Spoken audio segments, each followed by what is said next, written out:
Assalamualaikum warahmatullahi wabarakatuh. Selamat pagi anak-anak. Bagaimana kabar kalian hari ini? Semoga kita semua selalu dalam keadaan sehat dan tentunya masih selalu semangat meskipun belajar dari rumah. Hari ini kita akan belajar tematik kelas 4, tema 3, peduli terhadap makhluk hidup, subtema 1, hewan dan tumbuhan di lingkungan rumahku, pembelajaran 1. Sebagian besar masyarakat Indonesia itu mengkonsumsi nasi sebagai makanan pokok. Apakah kalian tahu bahwa nasi berasal dari beras dan beras berasal dari padi? Mari kita mengenal padi. Padi adalah tanaman yang sangat penting di Indonesia. Padi menghasilkan beras. Banyak penduduk Indonesia yang mengkonsumsinya. Padi dapat tumbuh di daerah panas dengan curah hujan yang tinggi. Daerah utama penghasil padi adalah Jawa Barat, Jawa Timur, Jawa Tengah, Sulawesi Selatan, dan Sumatera Utara. Karawang, Jawa Barat dikenal sebagai lumbung padi nasional. Pertumbuhan padi dibagi menjadi 3 tahap besar. Pertama-tama, benih atau biji padi dimasukkan ke dalam karung goni dan direndam 1 malam di dalam air mengalir supaya perkecambahan benih bersamaan. Selanjutnya, benih-benih ini ditanam di lahan sementara. Petani juga mengairi, memberi pestisida, dan pupuk pada tanaman ini. Bibit yang telah siap dipindah tanamkan ke sawah. Biji atau benih tadi akan tumbuh berkecambah hingga muncul ke permukaan. Bakal akar dan tunas menonjol keluar. Lalu batangnya memanjang. Selanjutnya tanaman padi berbunga hingga gabah matang, berkembang penuh, keras, dan berwarna kuning. Gabah adalah bulir padi yang terbungkus dalam sekam atau kulit padi. Gabah ini nantinya yang akan dijadikan benih lagi. Tahap pertumbuhan padi berlangsung antara 110 hari hingga 130 hari. Setelah panen padi, gabah ditumbuk dengan lesung atau digiling sehingga sekam atau kulit padi terlepas dari isinya. Bagian isi inilah yang berwarna putih, kemerahan, ungu, atau bahkan hitam yang disebut beras. Nah, sekarang jawablah pertanyaan berikut.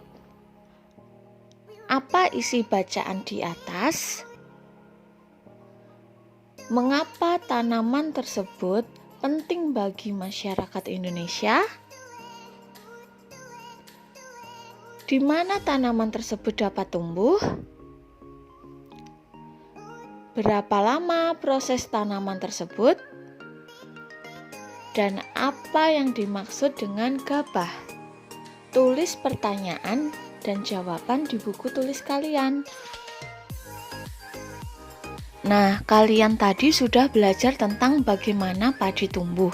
Sekarang, Ibu akan menjelaskan diagram tentang pertumbuhan padi.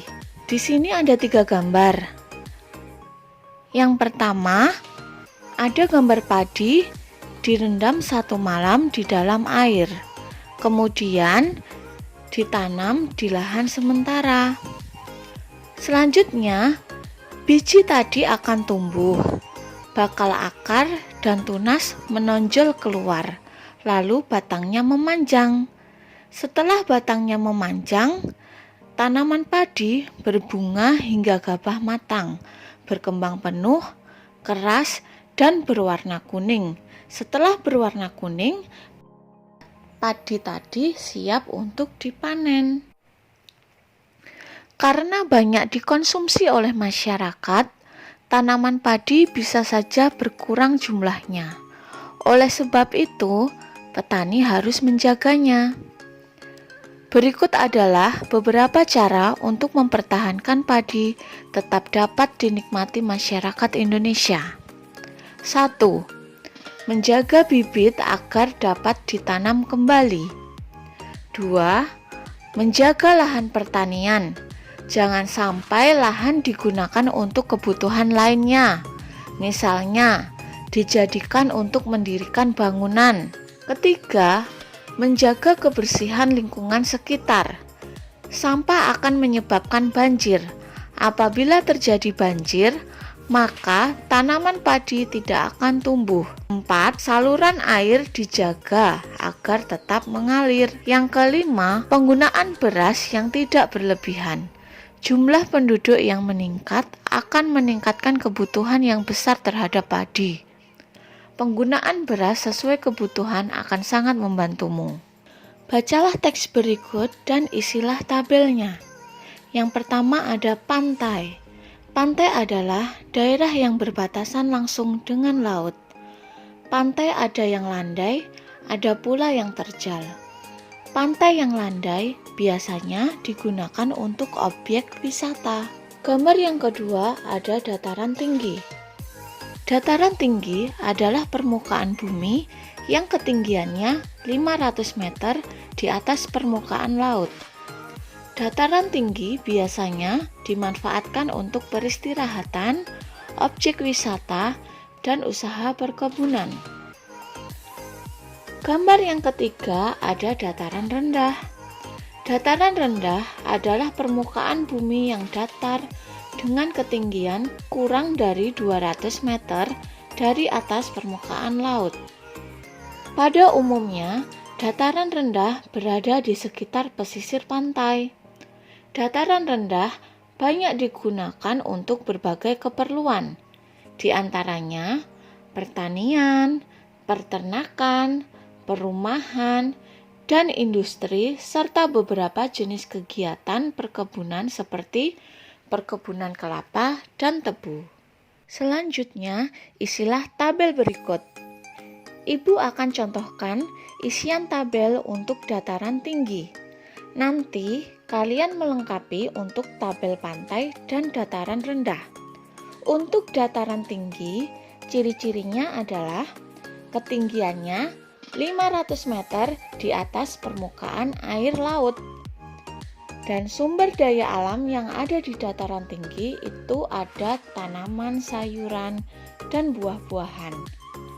Manfaatnya ada tempat peristirahatan, objek wisata, dan perkebunan.